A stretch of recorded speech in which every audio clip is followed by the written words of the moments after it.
वृंदावन बिहारी लाल की, वृंदावन बिहारी लाल की, कृष्ण कन्हैया की, कृष्ण कन्हैया की, भारत माता की, भारत माता की। लखनऊ पुलिस लाइन में श्री कृष्ण जन्माष्टमी के इस पावन आयोजन में समारोह में उपस्थित उत्तर प्रदेश सरकार में मंत्रिमंडल के मेरे वरिष्ठ सहयोगी, उप मुख्यमंत्री श्री ब्रजेश पाठक जी, राज्यसभा के माननीय सांसद और पूर्व उप मुख्यमंत्री डॉक्टर दिनेश शर्मा जी, लखनऊ की महापौर श्रीमती सुषमा खड़गवाल जी,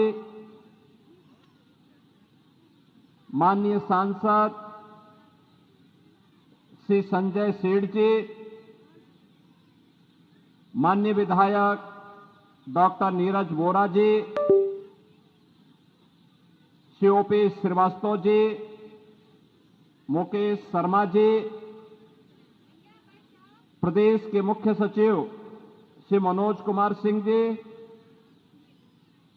अपर मुख्य सचिव गृह श्री दीपक कुमार जी, पुलिस महानिदेशक श्री प्रशांत कुमार जी, प्रशासन और पुलिस के हमारे सभी अधिकारीगण और उपस्थित सभी श्रद्धालुजन, बहनों और भाइयों, आज आप सबके माध्यम से मैं प्रदेशवासियों को श्री कृष्ण जन्मोत्सव की हृदय से बधाई देता हूं। आप सबके प्रति अपनी मंगलमय शुभकामनाएं भी देता हूं। यह वर्ष भारत के शास्त्रों की मान्यता के अनुसार लीलाधारी भगवान श्री कृष्ण की 5251वीं जन्मोत्सव का आयोजन है।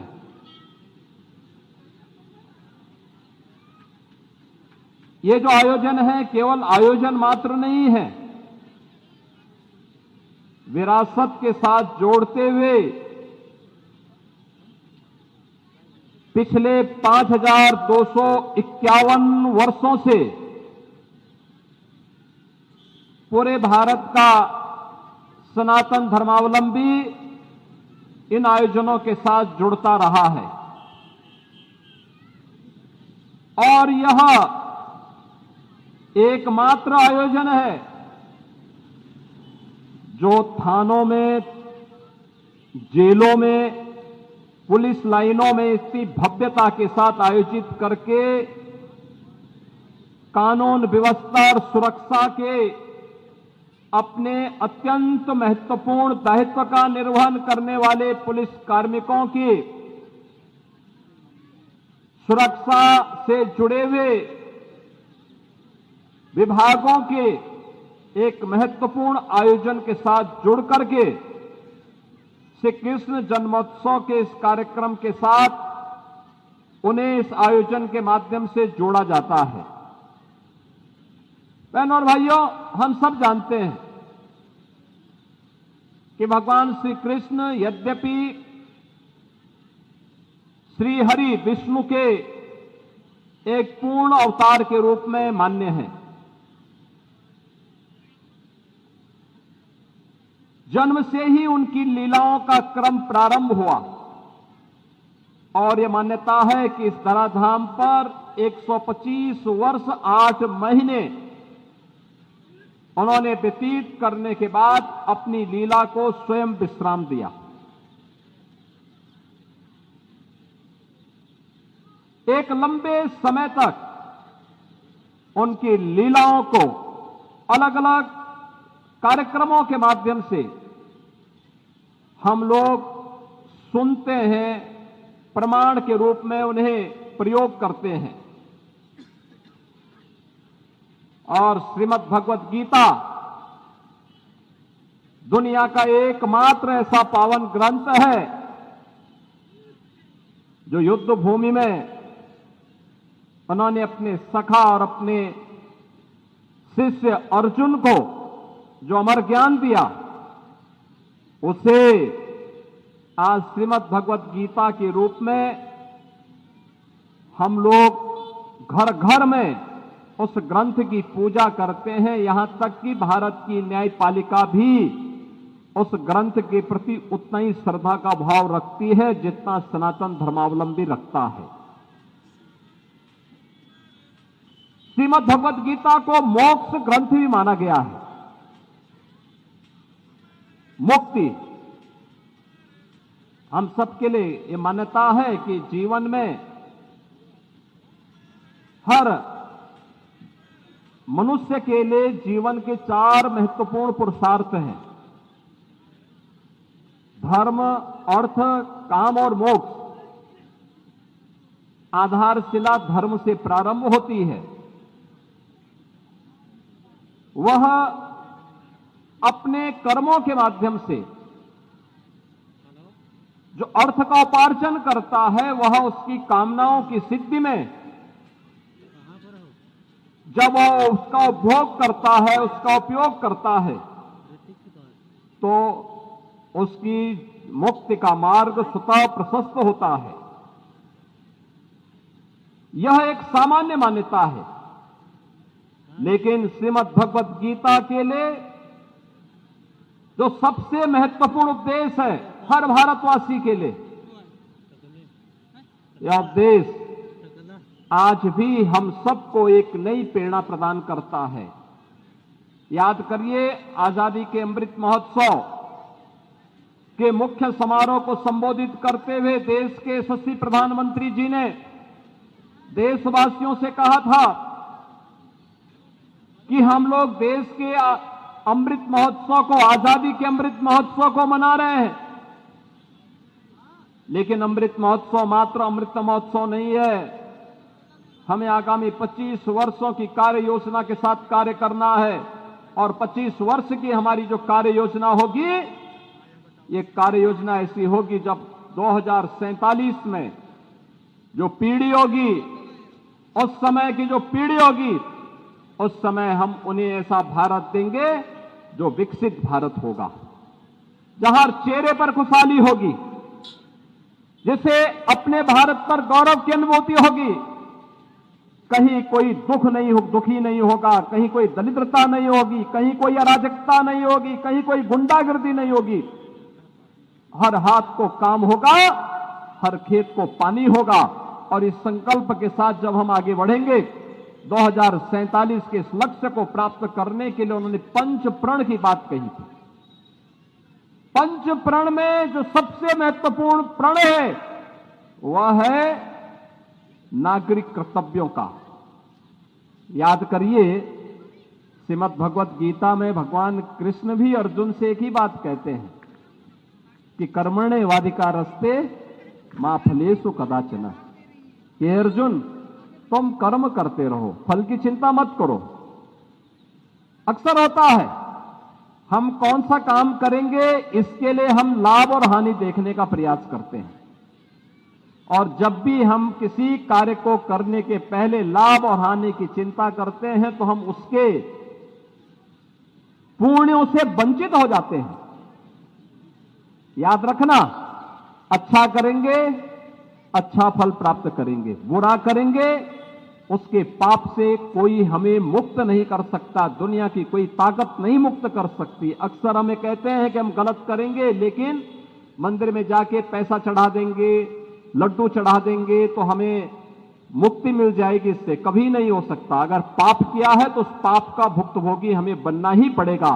अच्छा किया है, लोक कल्याण का काम किया है, तो दुनिया की कोई ताकत आपको इस पुण्य से वंचित भी नहीं कर सकती है। यह हमारी मान्यता है और उस मान्यता के प्रमाण हैं और इसीलिए कर्म की प्रेरणा आज जब हम 5251वें जन्मोत्सव के कार्यक्रम के साथ प्रभु श्री कृष्ण के इस उत्सव के साथ जुड़ रहे हैं, तो हर व्यक्ति के अपने नागरिक कर्तव्य भी होंगे। अक्सर हमारे बीच में दुविधा कहां से होती है? आप किसी से भी बातचीत कर लीजिए, वो किसी भी तबके का हो, किसी भी बात का हो, वे बालक हो, अधेड़ हो, नौजवान हो, बुजुर्ग हो, महिला हो, पुरुष हो, किसी भी प्रकार का व्यक्ति हो, अगर आप उससे देखेंगे वो अपने अधिकार की बात तो करता है, लेकिन अपने कर्तव्यों की कभी चर्चा नहीं करता, अपने कर्तव्यों की चर्चा नहीं करता है। और कहता मुझे ये नहीं मिला, ये नहीं मिला। बच्चे अक्सर परिवार में बोलते हैं ये नहीं मिला, ये नहीं मिला, लेकिन अगर उससे अभिभावक पाठ्यक्रम के बारे में पूछने का प्रयास करता है तो टाल मटोल करता, बहाना करता है। याद करना, जीवन में सफलता के लिए समाधान का मार्ग अपनाइए, तो आप समाधान के निर्णय की स्थिति में पहुंच पाएंगे। जब लक्ष्य समाधान होगा तो सफलता प्राप्त होगी, और जब आप समस्या पे चिंतन करेंगे तो उसके लिए आपको 10 बहाने मिल जाएंगे, 10 बहाने मिल जाएंगे। टाल मटोल करते रहेंगे, टाल मटोल से समस्या का समाधान नहीं हो सकता है। हमें समाधान की तरफ जाना पड़ेगा, और समाधान के लिए बहाना नहीं चाहिए, उसके लिए परिश्रम चाहिए, उसके लिए पुरुषार्थ चाहिए, उसके लिए कर्म चाहिए, और उस कर्म की प्रेरणा श्रीमद् भगवत गीता जैसा पवित्र ग्रंथ, जिसे प्रभु ने कुरुक्षेत्र में आमने सामने खड़ी सेनाओं के बीच में लाखों सेना खड़ी है, दुनिया का एकमात्र ग्रंथ होगा जो धार्मिक दृष्टि से धर्म और कर्म दोनों की प्रेरणा दे रहा हो, लेकिन उसका जो उपदेश है वह रणभूमि में दिया जाता है, और रणभूमि में दिया गया उपदेश सबसे महत्वपूर्ण कर्म का है। याद रखना, कर्म के बगैर न धर्म का साधन पूर्ण हो सकता है, न अर्थ का पूर्ण हो सकता है, न कामनाओं का हो सकता है, और न ही मुक्ति उस व्यक्ति को प्राप्त हो सकती है। और इसीलिए कर्म हमेशा भारतीय परंपरा ने, भारतीय मनीषा ने कर्म को प्रधानता दी है। आज मुझे प्रसन्नता है, उत्तर प्रदेश पुलिस बल ने कर्म दिखाया, हानि लाभ की चिंता नहीं की। परिणाम आया कि जिस पुलिस को सबसे फिसड्डी मान लिया गया था, जिस प्रदेश को सबसे फिसड्डी मान लिया गया था, आज वो प्रदेश तेजी के साथ देश के विकास का ग्रोथ इंजन बन रहा है, कानून व्यवस्था का एक मॉडल प्रस्तुत कर रहा है। आज प्रदेश के अंदर हर ओर सुख और शांति है, सद्भावना है, पर्व और त्योहार शांतिपूर्ण तरीके से मनाए जा रहे हैं। हम लोग पुलिस लाइन में पर्व और त्योहार मना रहे हैं। प्रदेश के सभी 1585 थानों में, सभी पुलिस लाइन में, 75 की 75 पुलिस लाइन में, सभी प्रदेश के 90 से अधिक जेलों में ये आयोजन इसी भव्यता के साथ आयोजित हो रहे हैं, और बिना संकोच के हर व्यक्ति आ रहा है। क्या ये संभव था आज से 10 साल पहले? नहीं संभव था। सरकारें डरती थी, आयोजन करेंगे इसका क्या लाभ होगा। लाभ और हानि से नहीं, अपनी विरासत के प्रति गौरव का एक गौरव की अनुभूति हम सबके मन में होनी चाहिए।